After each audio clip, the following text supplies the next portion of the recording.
Merci d'être avec nous dans ce format hors série du documentaire Work in Progress. Tu es la cofondatrice de WeMind, tu es aussi membre du Conseil national du numérique et surtout, et c'est ce dont on va parler aujourd'hui, tu es une des cofondatrices du syndicat indépendant.co. On s'est rencontrés tous les deux l'an dernier quand je faisais une étude sur les freelances et à l'époque tu m'avais très bien expliqué tous les enjeux de protection sociale des indépendants, un sujet qui est évidemment hautement d'actualité aujourd'hui. Et pour commencer, est-ce que tu pourrais nous expliquer quelle est la relation que les indépendants entretiennent avec le syndicalisme, peut-être d'un point de vue historique jusqu'à aujourd'hui? Alors, d'un point de vue historique, ce qui est assez drôle, c'est que le syndicalisme a été inventé par les indépendants. Comment on peut expliquer ça? Parce qu'en fait, le syndicalisme, c'est quoi? C'est des gens qui ont une activité et qui, à un moment donné, se mettent ensemble parce qu'il y a des problématiques qui dépassent l'activité de chacun. Par exemple, j'ai rencontré un agriculteur et lui m'a expliqué qu'il s'était lancé dans le syndicalisme parce qu'en fait, il y a la rivière qui fait l'irrigation de son champ. En fait, elle fait l'irrigation de tous les champs de tous les autres agriculteurs. Donc, au bout d'un moment, ils ont dû se mettre d'accord et devoir discuter et voir ce qu'ils faisaient, etc. Donc, en fait, généralement, le syndicalisme, ça vient du fait que dès qu'on est un peu ambitieux dans son travail, qu'on veut faire quelque chose qui fonctionne, etc., eh ben, on doit aller chercher des gens qui font à peu près la même chose, s'en inspirer, faire des choses peut-être en commun parfois, qui vont peut-être resservir à tout le monde. Par exemple, l'irrigation du champ, ça sert à tous les agriculteurs du voisinage, donc ce n'était pas que lui. Et donc en fait, le syndicalisme, ça vient de ça, en fait. Ça vient de comment on fait pour faire quelque chose en commun. En France aujourd'hui, quand on pense au syndicalisme, on pense surtout au syndicalisme des salariés. Et ça, c'est parce qu'il est très visible dans les médias. Il est très visible quand il y a ce qu'on appelle, et quand on a des phénomènes sociaux, des grèves, les grèves de la SNCF par exemple. Tout ça, c'est des choses qui sont très connues et très présentes dans l'imaginaire. Et on a beaucoup de mal à imaginer ce que peut être le syndicalisme des indépendants, qui a moins cette forme-là. Mais en réalité, depuis le début de l'humanité, le syndicalisme des indépendants a toujours existé parce qu'à chaque fois, il y a des gens qui se sont mis ensemble. Alors ça pouvait être, dans l'Antiquité, ça pouvait être des marchands, ça pouvait être des agriculteurs, ça pouvait être aussi, pour prendre des exemples un peu plus exotiques, mais les tailleurs de pierre, les gens qui construisaient les cathédrales.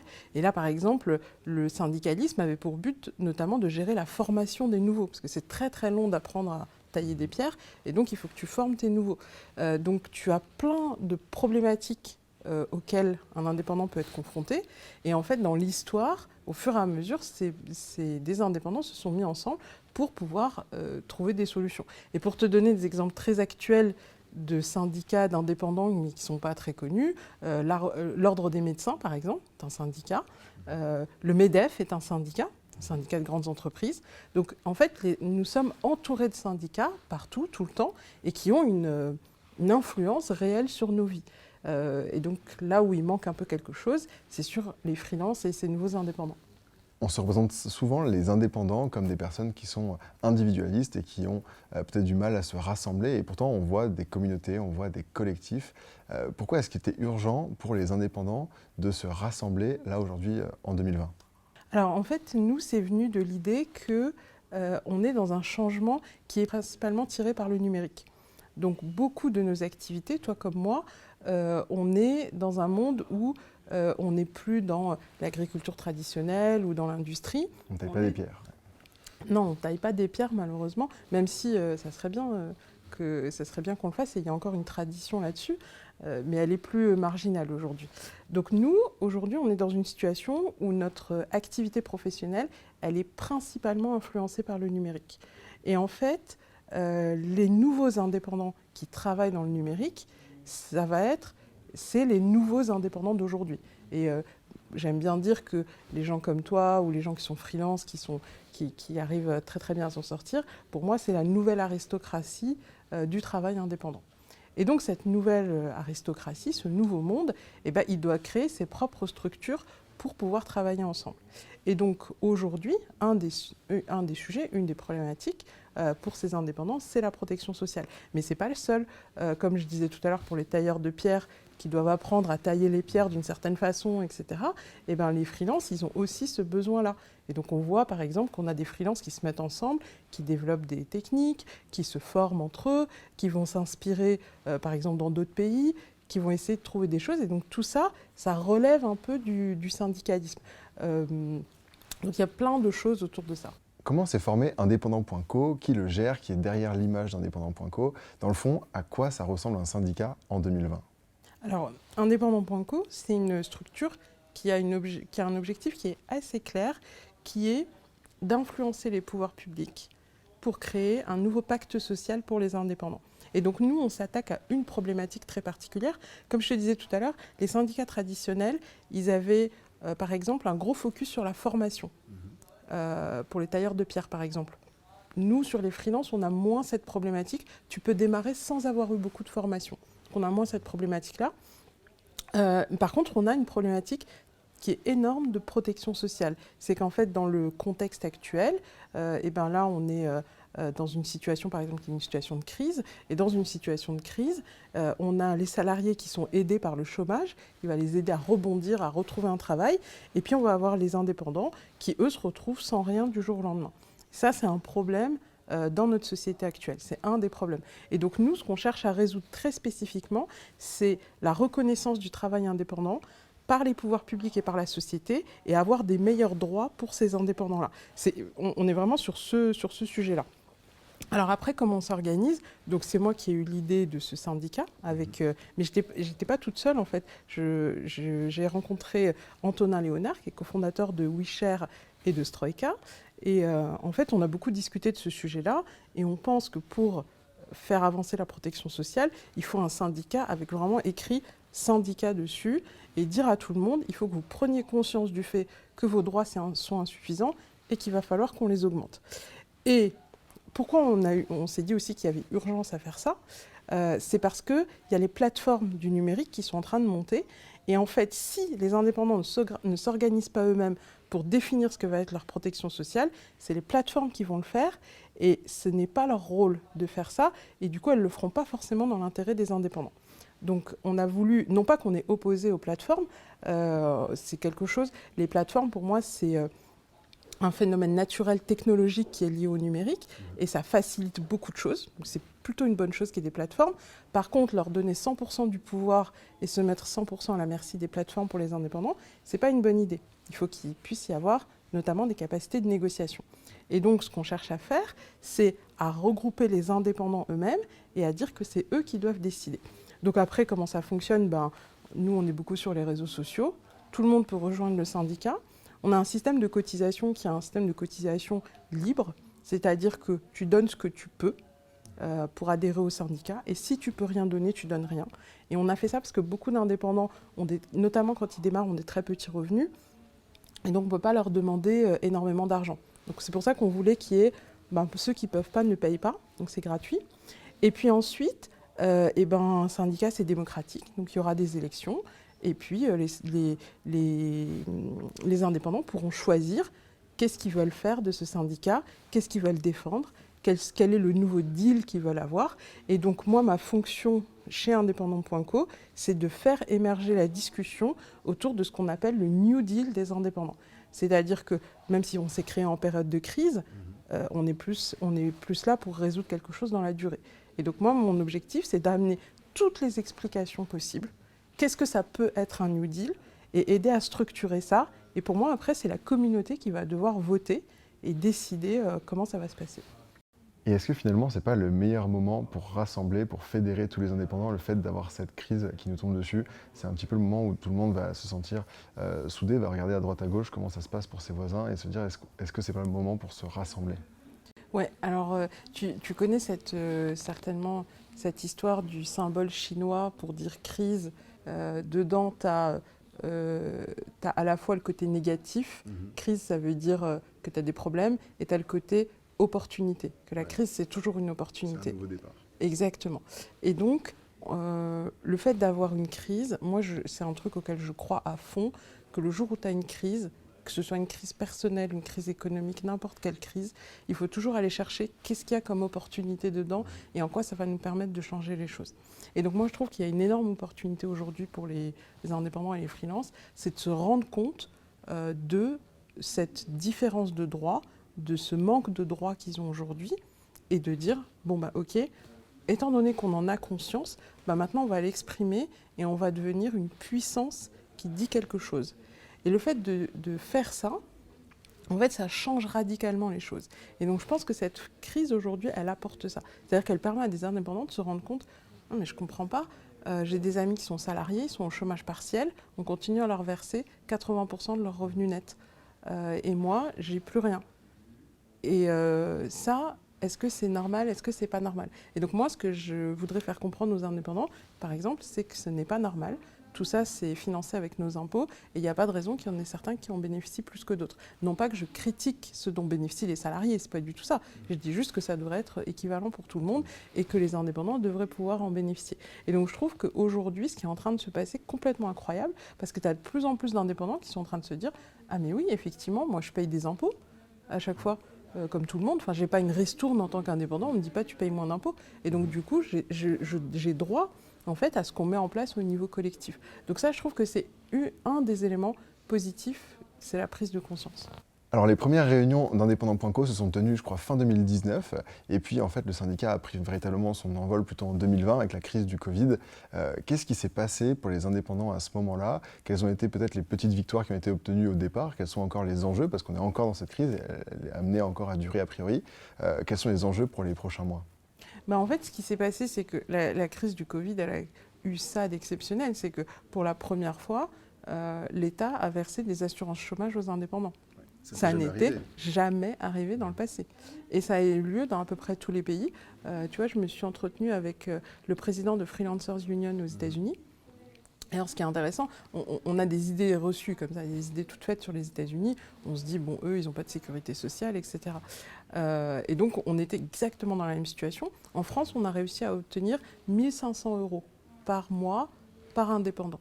Et bien, aux États-Unis, ils ont reçu 2 400 $ par mois et par indépendant pendant la période du confinement. Donc c'est assez intéressant d'ailleurs de voir les différences entre les pays, mais le problème en tout cas il était le même. Donc ça c'est ce qu'on a obtenu en France. Donc là on est 4 mois plus tard, ils ont arrêté les aides pour 2 indépendants sur 3, dont tous les freelances. Donc les gens qui font du développement informatique, du design, du consulting, de la formation, tout cela ils n'ont plus droit à rien. Donc aujourd'hui on est en train de mener une mobilisation avec un hashtag « Je suis indépendant ». On poste des témoignages tous les jours et puis on mobilise la presse. On a eu pas mal de reprises aujourd'hui et donc l'objectif c'est de faire pression pour que les aides continuent de la même façon qu'elles continuent pour les salariés, c'est-à-dire que voilà, on réévalue en permanence la situation économique et on se dit quand il y a des gens en difficulté, on va les aider jusqu'à ce que la situation reprenne. Alors la bonne nouvelle, c'est qu'on voit bien que l'économie, elle reprend, ça c'est une bonne chose. Moi j'ai plein d'indépendants qui me disent que voilà, l'économie, elle repart pour eux, mais par contre, j'en ai d'autres pour lesquels c'est plus difficile. Et donc il faut pouvoir avoir le matelas qui permet d'amortir pour ceux qui sont encore dans la difficulté. Et donc d'arriver au même niveau de protection que les salariés, parce que c'est un contexte exceptionnel. Exactement. C'est vraiment un contexte, c'est un des trucs qui est très important à comprendre pour un indépendant, parce que c'est quelque chose qu'on me dit souvent. On me dit, mais en fait, un indépendant, quelqu'un qui prend des risques, c'est quelqu'un qui doit assumer, etc. Moi, je dis, je suis d'accord, bien sûr qu'il faut prendre des risques. Sauf que là, quelle est la responsabilité d'un indépendant dans la situation actuelle? Par exemple, un restaurant, on lui dit de fermer. C'est pas ses clients qui veulent plus venir chez lui. Oui. C'est qu'en fait, il y a une loi qui lui dit tu es obligé de fermer ton restaurant. Donc celui qui lui met une loi, il doit bien l'indemniser pour ce qui est en train de se passer. Ça, c'est la première chose. La deuxième chose, c'est qu'il faut vraiment que les indépendants comprennent que quand on parle d'un plan de relance de 100 milliards ou quand on paye le chômage partiel à des salariés, on fait ça avec des dettes. C'est-à-dire que c'est l'État français qui s'endette au nom de ses citoyens et qui va demander derrière à ses citoyens de rembourser la dette. Quand tu fais un prêt à la banque, au bout d'un moment, tu le rembourses, c'est normal. Et donc, les indépendants vont être complètement associés au remboursement de la dette. On ne va pas leur faire une ristourne sur leurs impôts. C'est tous les citoyens. Voilà. Et donc, ils font partie des citoyens, donc ils vont rembourser. Par contre, ce qui n'est pas normal aujourd'hui quand on est indépendant, c'est qu'on participe au remboursement de la dette. On paye de la CSG, on paye de l'impôt sur le revenu, on paye de la TVA. Et par contre, quand il y a les aides, du coup, on est dernier servi, on doit négocier. Est-ce que vous êtes vraiment en difficulté, etc. Est-ce qu'ils ont fait des listes, c'est une usine à gaz. Et donc ça fait partie de ce qui ne va pas dans le système. C'est qu'en fait, on ne considère pas un indépendant de la même façon qu'on considère un salarié ou une entreprise.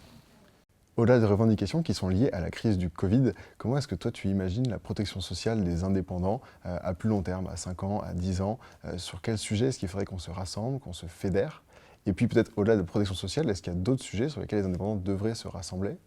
En fait, il faut partir du principe qu'aujourd'hui, tu es dans une situation où ce que sera ton activité professionnelle dans 10 ans ou dans 20 ans, tu la connais pas.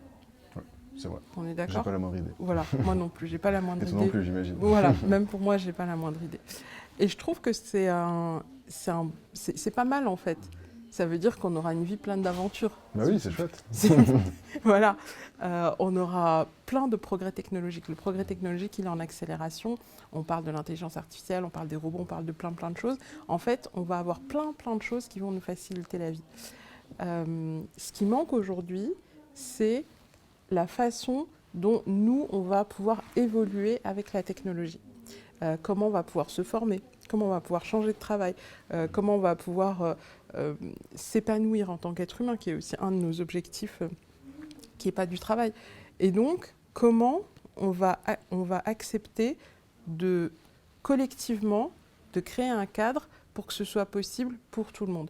Et pas que ce soit possible pour quelques privilégiés. C'est toujours possible pour quelques privilégiés de faire ce qu'ils ont envie de faire. Aujourd'hui, si tu crées ta start-up, par exemple, tu la revends pour 1 milliard, globalement, après, tu es tranquille.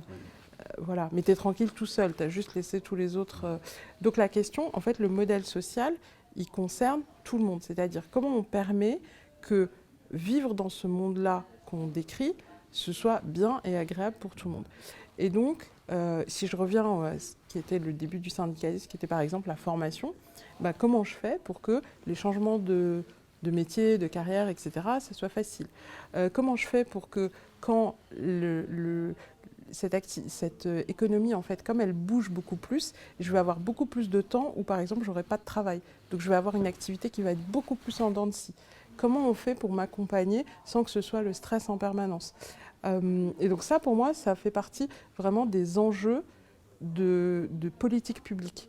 Et le jour où tu règles ça par des politiques publiques, c'est-à-dire que tu dis, ben voilà, une personne, quand elle rentre sur le marché du travail, eh ben, je vais l'accompagner financièrement avec un cadre qui fait qu'elle va bénéficier tout au long de sa vie de ce système, indépendamment du fait qu'elle change de travail, il y a une crise économique, il y a une pandémie, il y a une catastrophe naturelle, etc.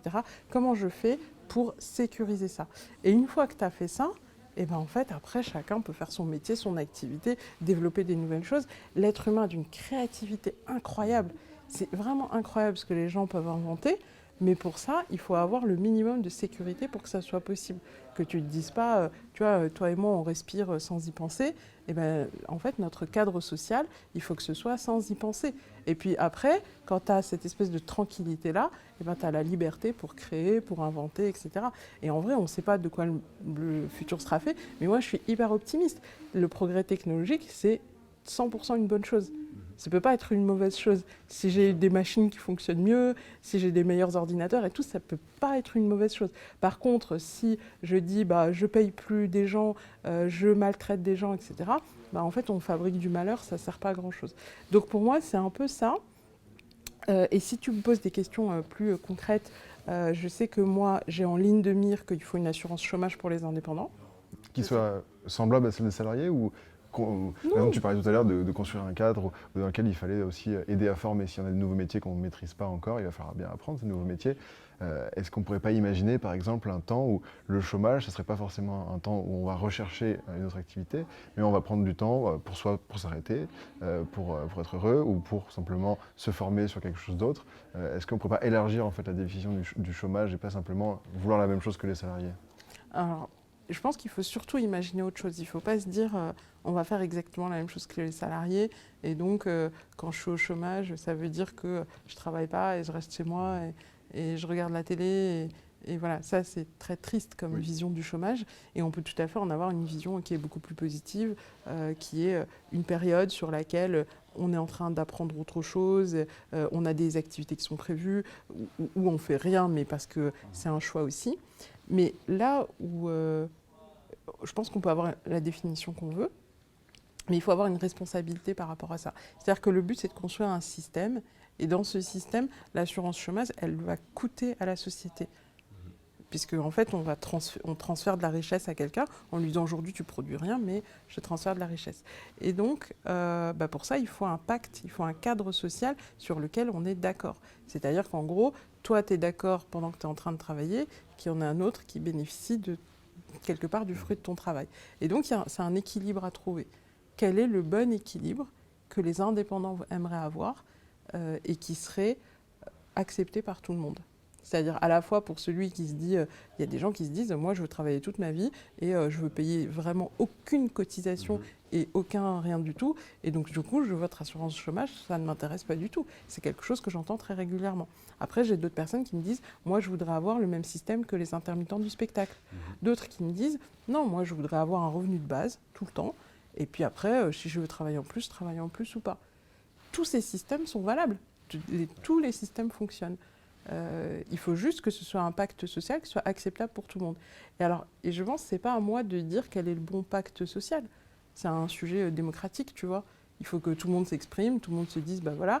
Et après, une fois qu'on est tous d'accord sur la règle du jeu, on se dit, ça, c'est la règle du jeu. Et on joue tous avec cette règle-là. Ce qui est important, je trouve, dans la vie, c'est qu'on est tous, quand on est sur des choses collectives comme ça, il faut qu'on ait tous la même règle du jeu. Et si on est tous d'accord avec la règle du jeu, c'est ça un pacte social. C'est ça, voilà. Du coup, je ne réponds pas complètement à ta question, mais j'essaye juste de dessiner comment on pourrait y répondre. Tu as parlé tout à l'heure de la Freelancers Union. Quel rapport est-ce que tu entretiens avec les autres mouvements, les autres peut-être syndicats d'indépendants à l'international? Est-ce que tu discutes avec eux? Est-ce que tu t'inspires d'eux? Quels sont les rapports que tu as? Alors, c'est une bonne idée. Et en fait, on y avait pensé quand on avait créé indépendant.co. On s'est dit il faudrait faire une alliance avec tous les autres syndicats. Puis enfin, bon, on est tous entraînés dans nos vies actives et trépidantes. Et en fait, ce qui s'est passé l'autre jour, c'est que je suis inscrite à la newsletter de Freelancers Union et je reçois un mail où le président s'exprime et il dit bon, on a fait des demandes d'aide au gouvernement, ils nous ont payé, ils nous ont donné des sous pendant 4 mois et maintenant on n'a plus rien, on n'est pas du tout considéré, ça va pas du tout. Donc du coup, j'ai pris le mail du président et je lui ai dit il faut qu'on parle parce qu'on a les mêmes problèmes et il m'a répondu tout de suite. Donc on a fait une visio avec le décalage horaire, mais voilà, avec les visios on peut le faire. Et du coup on s'est parlé et en fait on s'est rendu compte qu'on avait exactement les mêmes problèmes et on s'est dit cette crise c'est une opportunité, que tous les syndicats comme nous puissent porter des messages en commun. Nous on a une bénévole, Anna, qui est traductrice, elle est anglaise, donc du coup qui traduit tous les textes maintenant en anglais. Et puis comme ça nous permet, parce que la première chose qu'il m'a demandé, c'est est-ce que je peux lire des choses en anglais? Je lui ai dit non, on n'avait rien. Et du coup, Anna, elle nous a fait des traductions. Et là, l'objectif, c'est vraiment, mais c'est évidemment limpide, c'est qu'il faut qu'il y ait une alliance de tous les syndicats d'indépendants, parce que c'est un sujet qui est international. Comme beaucoup de sujets, il faut qu'on construise une vision internationale de ça. Et j'aimerais terminer avec une question qui est beaucoup plus personnelle. Tu es très engagé dans les différents projets que tu mènes. Qu'est-ce que c'est pour toi avoir du sens au travail? Qu'est-ce qui te donne de l'énergie pour faire tout ce que tu fais au quotidien? En fait, moi, je suis vraiment ce qui me fait envie et aussi ce qui me paraît juste, en fait. J'avais raconté, alors, je ne sais pas si j'ai le temps de te raconter une petite anecdote. Si, tu as le temps. Ok, sûr. Bon. En fait, c'était à l'époque où j'étais encore salariée, cette anecdote. Et donc, je vais au cinéma et je suis allée voir Mission Impossible. Et dans Mission Impossible, tu as Tom Cruise. C'est le Mission Impossible, je ne sais plus si c'est le 3 ou le 4. Et souvent, en fait, en général, on confie une mission impossible à Tom Cruise. Et puis à la fin de la mission, et puis on lui dit en général, si jamais tu rates la mission, nous, on te lâche. Et en général, tous les missions impossibles, c'est qu'en général, il fait la mission, presque il la rate, mais il réussit quand même. Du coup, à chaque fois... Et après, on peut faire le Mission Impossible suivant. Et donc, dans celui-là, en l'occurrence, il prend la mission, il va pour la faire, il se fait choper tout de suite, et là, il se fait lâcher, et c'est fini. Et donc, on lui dit, maintenant, vous vous démerdez tout seul. Et donc, ce que fait Tom Cruise, c'est qu'il est dans une situation où il doit sauver le monde, mais sauf qu'il n'a plus de job, il n'a plus de patron, et tout le monde essaye de le tuer. Donc, il réunit toute son équipe, et il leur fait un petit discours. Il leur dit, bon, on n'a plus de patron, on n'a plus d'argent, on n'a plus rien. On a juste ce qu'on a là et on est nous là. Donc la question, c'est est-ce que chacun repart, puisqu'on n'est plus payé, chacun repart, ou est-ce qu'on continue à faire ce qu'on est en train de faire, c'est-à-dire sauver le monde? Et donc tu as tous les mecs autour de lui, tu en as un qui dit bah, moi je viens, l'autre dit moi je viens. Donc en fait on va aller tous faire un truc, on va aller risquer de mourir et on ne sera pas payé pour ce qu'on va faire. Et donc moi je me dis que tout ce que je fais, quand je suis ressortie de là, je me suis dit, est-ce que je serais capable d'aller faire le travail que je fais si j'étais pas payée et que je risquais de mourir? Et notamment si j'étais pas payée, parce que je risque pas beaucoup de mourir. Il n'y a pas tout le monde entier qui veut te tuer. C'est ça. C'est la seule différence que j'ai avec Tom Cruise, évidemment.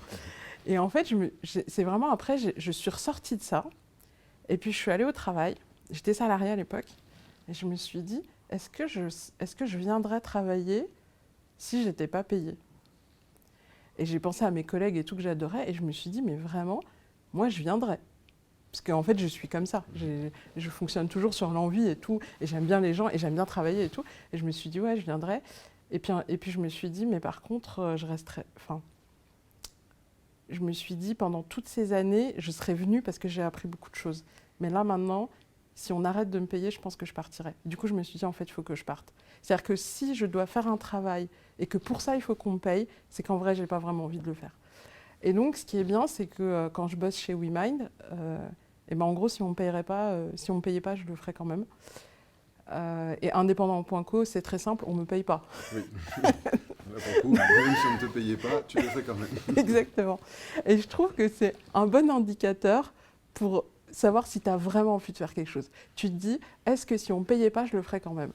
Et du coup, aujourd'hui, je me dis, bah, tous les trucs où je me dis, si on ne me payait pas, je le ferais quand même, et ben, c'est les seuls trucs que j'accepte de faire.